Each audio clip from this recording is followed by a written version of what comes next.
at that one, we got 2 weeks ago. There's nothing in about the pound. There's nothing in about entering Europe. Now, George Osborne has made it clear today, as all the political parties have, main political parties, and Westminster, we want to get rid of the pound, we want to enter Europe. So what Cameron said, you will have no use.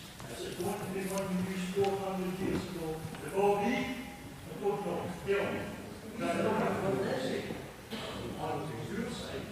I was down in the South England for 40 years, until 4 years ago. I left down there during the recession. There was no recession down there. None whatsoever. Because the bulk of the money from Westminster, that's what London, financial metropolis, you do that, on the south coast. Now, getting back to the pound, what we want to do, because we're not going to get the pound, that's a London idea. Louise, you've been something else about can you? Shall I get, well, if you can hear me okay, I'll just keep my voice raised a bit. The question was, well, assertion we're not going to get the pound, what are we going to use instead? Well, I reject the assertion because as this unnamed UK senior minister who spoke to The Guardian with no reason to believe that this was untrue, actually, said it's just a campaigning tactic. Of course we're going to be able to go into a currency union. So I think we will. Let's assume then that we won't. Let's just pretend that we're not going to. I have no problem with that as a Scottish Green, although I would like to see a transition period. I think it's a bit much to suggest that overnight, and I don't think it would be any good for the rest of the UK either, to overnight get rid of the currency union. If we had to, we would of course use the Scottish pound. We'd call it the Scottish pound. And that, as I'm not an expert on money, but as many people have told me who are experts, you can have your own currency, other countries do. Sweden does, for example. The Danish krone is pegged against the euro, so you can have your own currency pegged against other currencies. It could be against the rest of the UK pound, it could be even against the American dollar if we chose to, it could be against the euro, which has kept its value despite it all. It could be to the whole lot, I am told, by people who understand these things a lot better. So I'm not worried about it.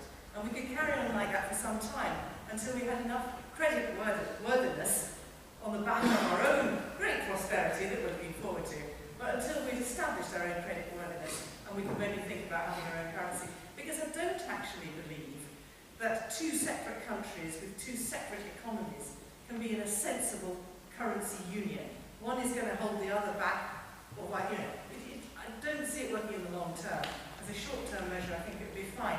And there is a great deal of scaremongering about what would happen by the business community. Some aspects of the business community say this would destroy their markets and so forth. Canada's biggest market is America. 80% of its exports go to America, and yet it has its own currency. So I'm not too worried. I'm going to ask speakers to stick to the 2 minutes. Sorry. Yeah, well, we will use the pound, there's no question about that. We will be using the pound next year, the year afterwards, yes, but the question is, will that be part of a currency union with the rest of the United Kingdom? And I think it probably should be in the short term, because the economic imperative is great. It would be daft for us or English people coming here have to change money at the border. It would be daft for Scottish businesses to have to pay a tariff when they export to England and vice versa. It just makes a lot of sense. So I think that is most likely to happen. You have to consider this when you think about what Osborne says. Suppose the people of Scotland in the majority vote yes on the 18th of September. In a democratically, run with a high turnout, and it's their considered opinion. What should the Westminster government do?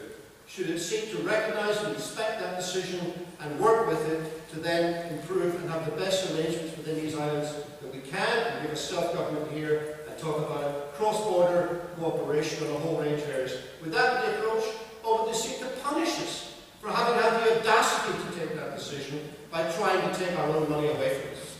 I don't think they would actually take that. I think it is bluff and bluster at the moment. And the truth is that the pound sterling is an asset.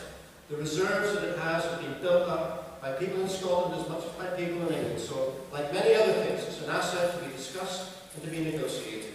And if they won't discuss that, they won't discuss the assets, which is inconceivable, then frankly, the Scottish Government shouldn't discuss the debts neither. And we'll draw a clean sheet and we'll start again. We'll be in a much better position, frankly.